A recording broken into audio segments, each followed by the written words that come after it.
Hi guys! Welcome to my vlog! Dito po tayo ngayon sa Karamoan. Sasakay po kami sa bangka. May choice naman po kasi kung maglalakad or magbabangka ba. Haha! Nagbangka na lang kami para ma-experience din namin. First time ba? Ha?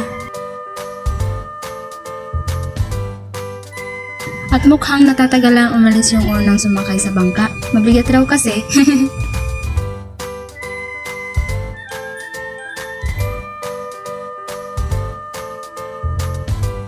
At ito na nga guys, nakasakay na kami sa bangka, pero di naman halatang natatakot yarn.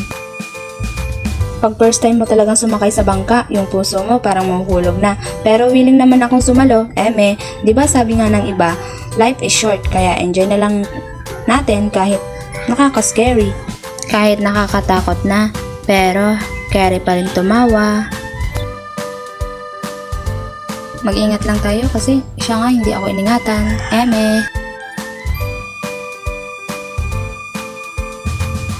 Sobrang ganda talaga dito sa Karamoan. Sulit na sulit yung pagpunta namin. Kahit 7 hours yung biyahe. At ito na nga guys. I-enjoy muna natin itong view at masarap na hangin.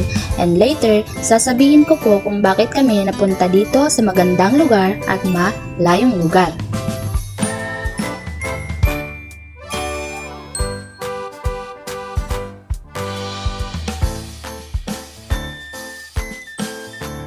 Yung hindi ka marunong lumangoy pero gustong gusto mo sumakay sa bangka.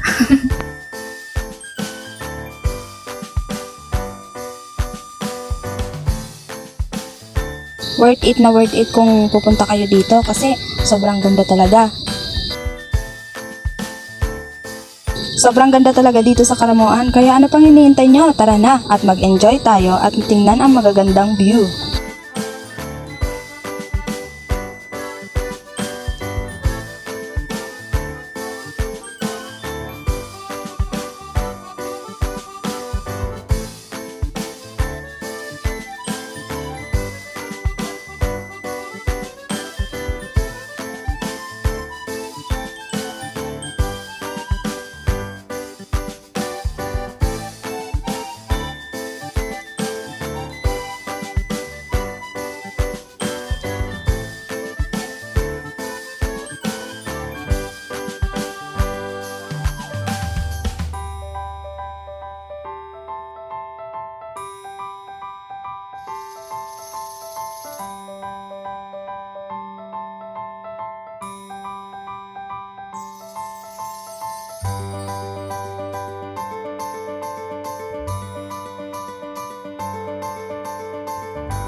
At ito na nga guys, kaya kami napadpad dito kasi umattend kami ng wedding ng first cousin namin. Kaya nakapunta kami dito kahit walang kabalak-balak.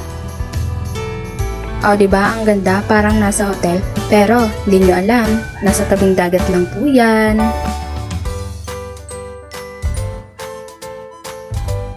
At eto na nga, nagrampa-rampa na ang beshi nyo sa dagat. Sobrang saya at enjoy kami. Sobrang blessed namin kasi ligtas kaming nakauwi tsaka nakarating. Thank you, Papa G.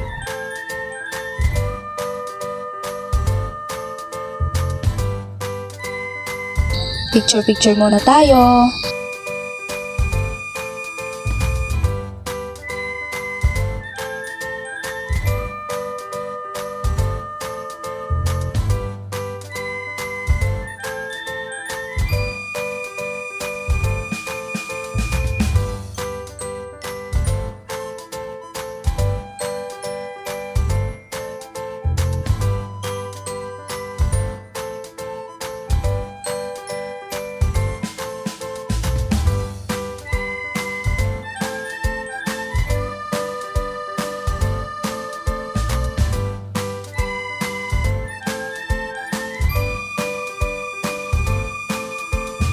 Bye guys!